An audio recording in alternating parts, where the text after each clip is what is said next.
Hey everyone, James here, and welcome back to yet another day of VEDS. I'm going to be trying something slightly different than how I would normally do this, because back in 2021, I did a 6-minute quick sort of review of Monsters at Work, which is the Disney Plus Monsters, Inc. spin-off sequel series. It takes place immediately after the first movie and kind of goes through the trials and tribulations of not only Mike and Sully as being the new owners of Monsters, Inc., now that it's switched over from Scream to Laugh Energy, but also of this new scarer turned jokester, Tyler, and all the trials and tribulations he goes from becoming a scarer to a jokester. That's the long and short of it. I'll relink the original video that I did on Monsters at Work in the comments or in the description in case you want to go back and rewatch it. I don't know why you would, but in case you want to go back and rewatch it and sort of get refreshed.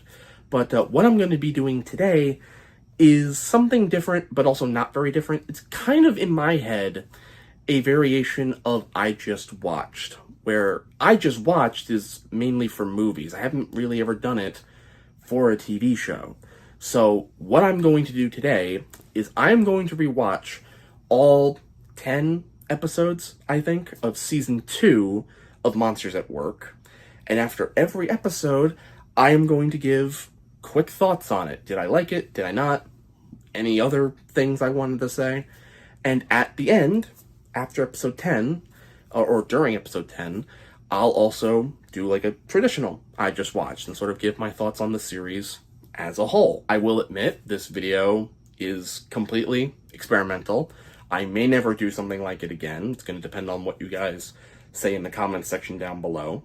But without any further ado, let's get to it. Starting with episode 1. Okay, so I just got done watching episode 1 of Monsters at Work, titled A Monstrous Homecoming.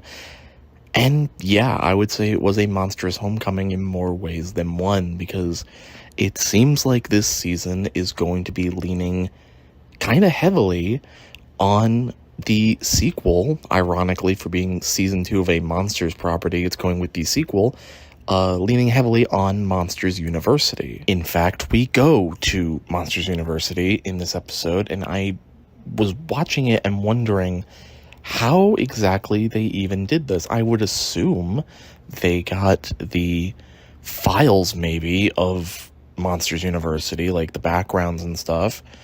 But I would be very curious to know how, like, what did they get from Pixar, and how much did they actually have to rebuild from scratch? But we don't just go to Monsters University, we also see a lot of returning characters from Monsters U. Johnny Worthington, who was the president of Sully's original fraternity. Claire, who in this show has married Johnny. Claire was one of the 2 MCs of the Fear Games. We also saw Professor Knight, who was a scare teacher, but is now in this season a football coach. And I was noticing in the credits that, surprisingly to me, they actually did manage to get Alfred Molina to come back and play that part again. Some other things that I noticed, right at the beginning, I found a nice little Easter egg that the newspaper that Tyler's dad is reading has a screenshot from and references a 2011 Disney short called The Ballad of Nessie.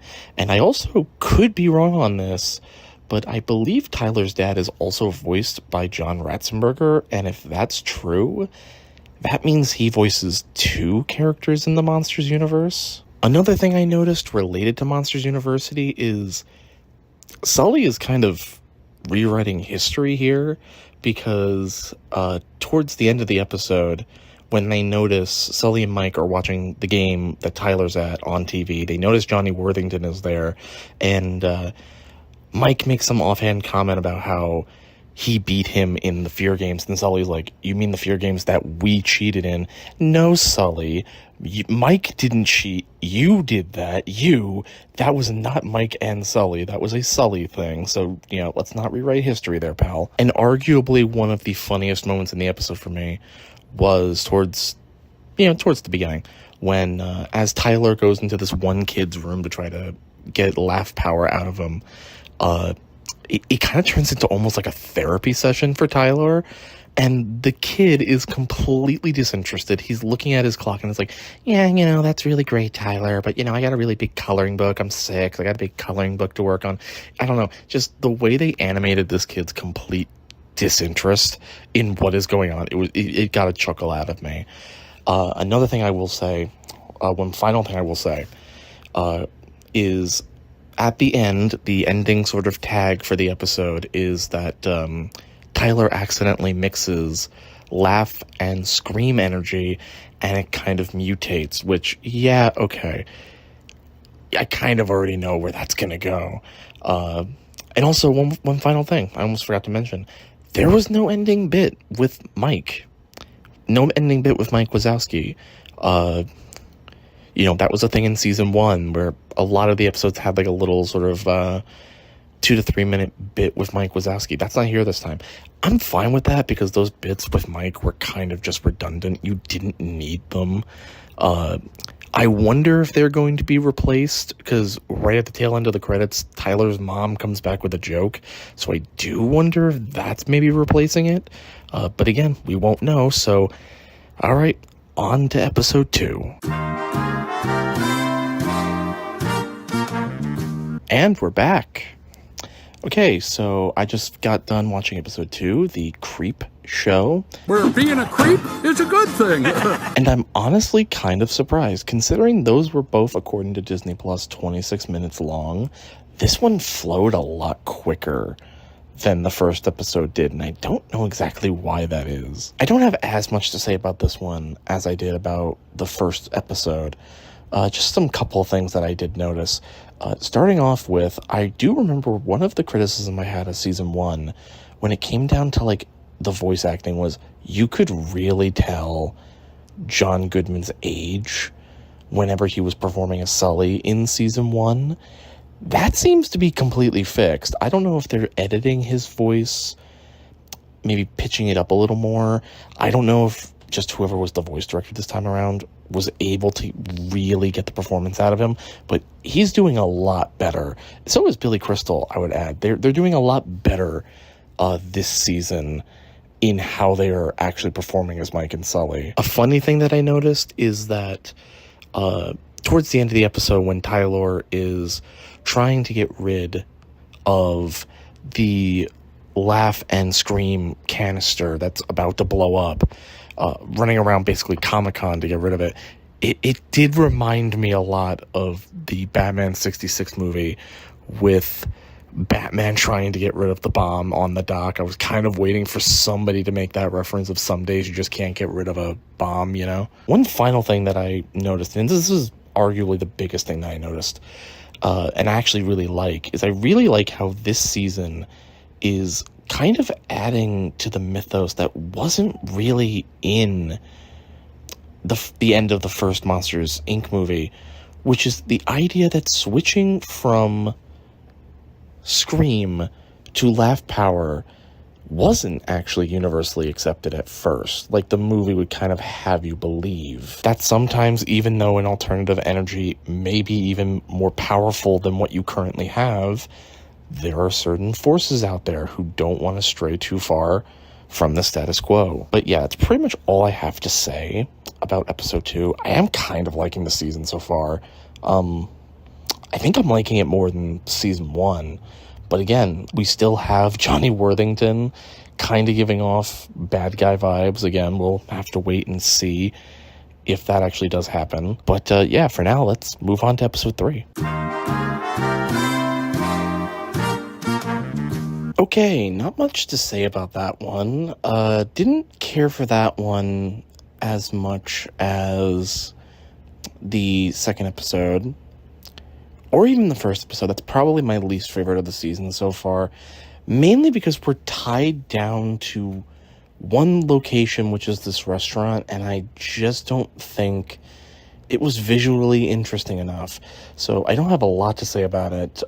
This episode is basically the Monsters, Inc. equivalent of the Mrs. Doubtfire dinner scene, because you have Tyler trying to sort of be in two places at the same time. He's trying to hang out at this dinner with Johnny Worthington, see what he wants, while also trying to be with his friends from Miffed and Mike and Sully in the back. The only major thing I noticed is, again, they want to include so much of Monsters University, but I feel like they are forgetting some kind of basic things, because right at the beginning of the episode, when you have this talk show that is trying to smear Sully of, like, why should we believe him about laugh power, they say that Mike and Sully were expelled for cheating in the scare games, which I don't recall that ever being the explicit reason why Dean Hardscrabble had to expel them.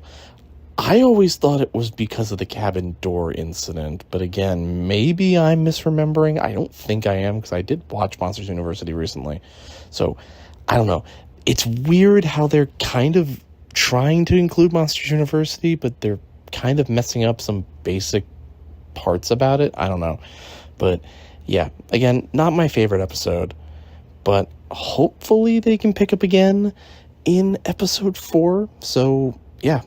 Let's find out. Okay, season 2, episode 4, Opening Doors. That one was better than episode 3, though still not my favorite. My favorite of the season is still probably the Creep Show.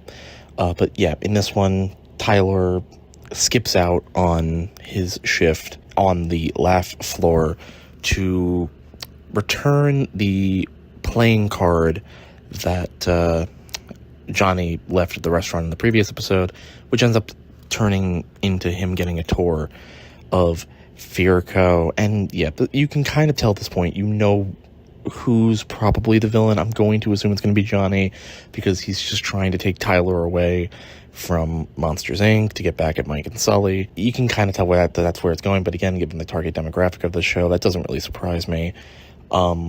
The one major thing I noticed is you can definitely tell that Fierco is a new idea in the Monsters Inc. universe, because the architecture of Fierco doesn't even try to match the architecture and the feel of Monsters Incorporated, the factory, Monstropolis itself, or Monsters University. So it's very clear it's an original creation. I also kind of like the idea that Val is potentially going to become a jokester, because I do think she would be a funnier monster than Tyler.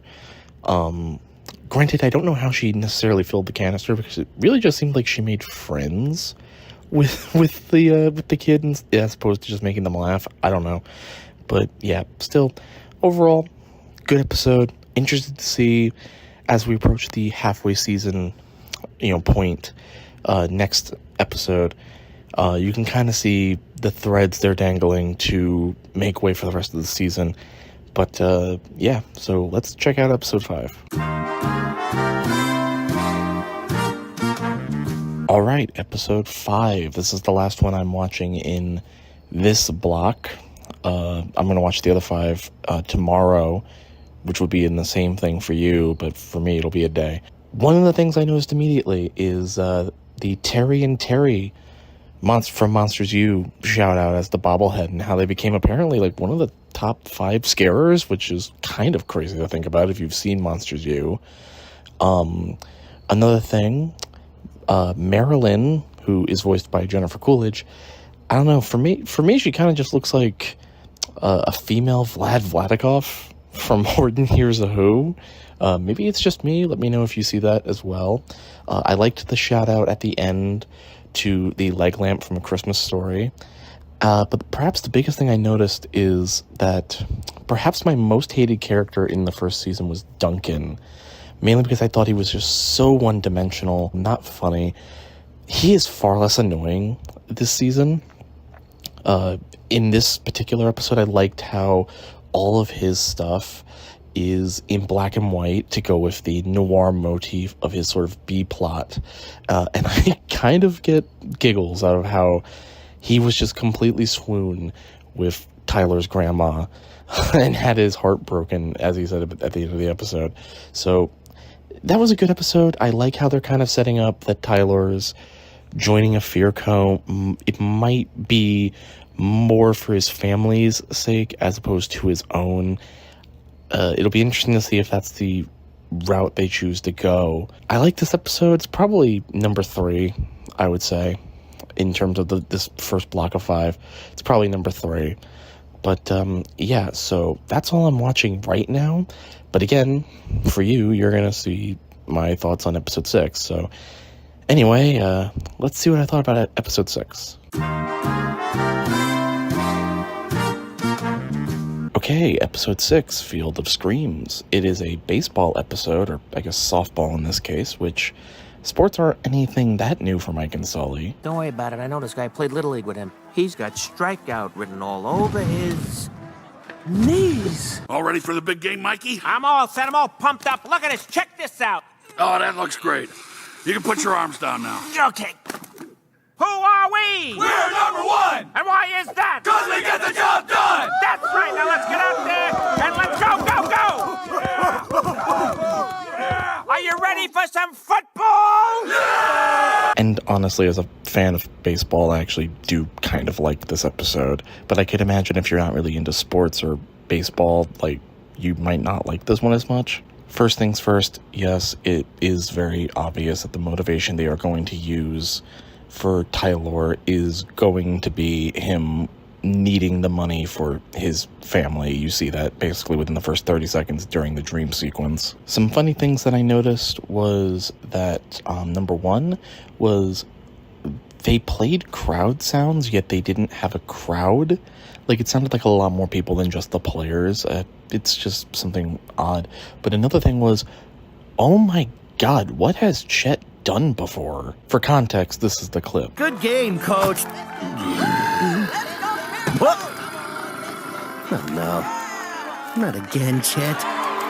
What have you done before, Chet? The world may never know. It's always nice to see Roz again, and not a variation of Roz, like actually Roz. Just a random appearance from Flint, the Bonnie Hunt character from Monsters, Inc. She was sort of the Monsters, Inc. scare orientator, trainer person you see at the beginning of the movie. And finally, I really like the subtle little detail that Sully keeps Boo's crayon drawing from the first Monsters, Inc. on his desk. But yeah, good episode. I liked it. They're definitely starting to sow a divide between Tyler and Val over Val's desire to want to become a jokester. We'll see how that develops in the next episode, episode 7. So let's start that right now. Okay, episode 7, Monsters in the Dark. It's our obligatory kind of Halloween-esque episode that I'll just say didn't get into it. This is probably my least favorite episode of the season, mainly because the biggest twist of the episode I saw coming from a mile away. I think most people, even the target demographic of the show, would have probably have seen this coming. Don't have a lot of notes on this one. For starters, I wonder if the elevator at the beginning moving horizontally as well as vertically was a Tower of Terror reference. It was nice to see the Abominable Snowman again from both Monsters, Inc. and the first season. It's nice to see him have a reappearance. It was also interesting how Fritz's Karloff story was done in the 2D style of the opening credits of Monsters, Inc. And finally, I don't know why, and I'm probably overthinking it, but I am increasingly not trusting Roger. I don't know why. I feel like that character's leading to something, but it could just also be a giant red herring. So yeah, not much to say about this one. Not my favorite of the season by far. Hopefully episode 8 is better, so let's move on to that one. Okay, episode 8, Lights, Camera, Chaos. And yeah, again, this is not a bad episode, but also not one of my favorites for a very specific reason that I will get into in a minute. First, the good. I love, first off, the commitment that this entire brand has in relation to the joke of whenever Mike Wazowski is getting any kind of publicity, his face just gets covered. I don't know why that never fails but to get a chuckle out of me. As does the running gag of whenever Mike and Sully need to cover up something, they always say it's like a play or a musical. And now the bad. This whole episode hinges on Mike and Sully on live TV doing an interview and one of the laugh floors gets vandalized. Keep in mind, there are dozens of other laugh floors. Why don't they just take them to a different laugh floor that wasn't vandalized? Monsters Inc. doesn't have just one. But perhaps the biggest jump the shark moment for me personally is basically the entire last 10 minutes of the episode, where you find out that Roger is a water noose. In fact, he is his son. I've been noticing it a lot this season, but I need to ask a genuine question. How does this bring this into the world? In fact, I'll go one step further. The entire ending scene felt very Telltale Game-y, where it didn't matter what Tyler or the player would say. The story dictates that Tyler leaves Monsters Inc. and is because everybody there feels betrayed. So no matter what he says, they're all gonna hate him regardless. But yeah, we're getting to the last 2 episodes of the show. Tyler's called Johnny to probably get a job at Fearco. I'm interested to see who actually is responsible behind the vandalism. I have a theory. I'm not going to say it yet. But yeah, let's go into episode 9, Descent into Fear. It's our penultimate episode, and holy crap, Randall is back. Somehow, I'm sure they'll explain that in the next episode. But not only him, we got a glimpse of Fungus in this episode as well, who was Randall's assistant, who I guess still works at Monsters Inc. It was nice to know that I guess he didn't get caught up and arrested with water noose, and I guess, well, Boggs wasn't arrested, he was banished, but you know what I'm saying. And yeah, a surprise to probably no one, Johnny is the bad guy. And honestly, the more you think about it, him teaming up with Randall does kind of make a lot of sense if you go back to Monsters University, because they were on the same team. But yeah, again, exactly how they did come to work together, exactly how Randall got out of the bog that he was trapped in at the end of Monsters Inc. I guess there's one last episode, so hopefully they answer all of these questions. So yeah, let's watch the final episode of Season 2 of Monsters at Work. And here we are with the last episode of Monsters at Work, and the last episode of the whole show, if, you know, we haven't gotten a confirmation of Season 3.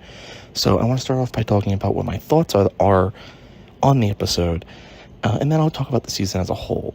First thing, this was the longest episode out of all of them. This was like a 36-minute episode. All the other ones were around 22, 24 minutes. Okay, so the first thing I noticed was, unlike what I thought in the last one, we did not really get an explanation of how Johnny rescued Randall, other than the fact that he did.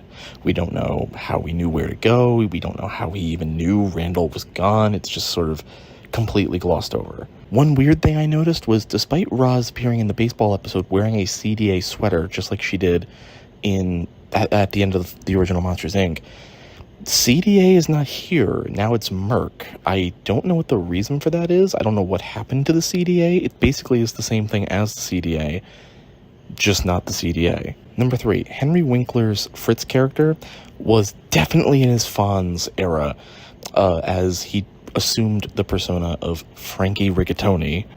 Next, once again, Roz is the smartest character in this entire universe, and is always managing to be one step ahead of every other character. 4, it was nice to see Chet finally get one over on Johnny after being kind of shit on this whole season. And finally, at the end, you hear that Johnny and Waternoose were sharing a cell, and Randall was on the loose.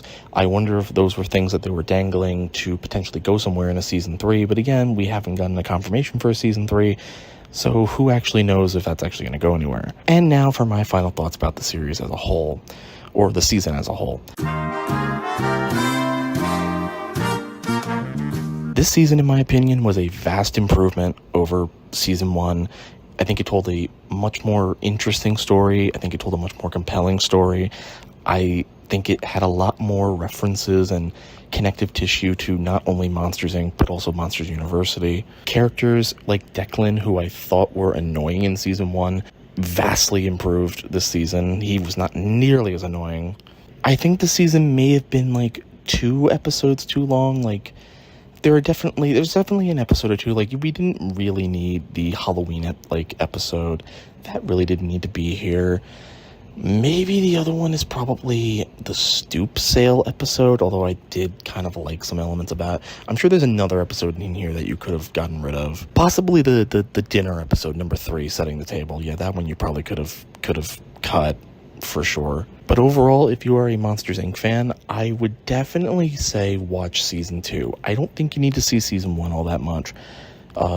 They do a good enough job at kind of getting you up to speed in the first, episode or 2. Overall, I would say it is a really good time. I think it's, again, it's a joy for a Monsters, Inc. fan. Out of 10, I would probably give it like a 7 or an 8. A low 7, a high 8. Wait a minute. Strike that. Reverse it.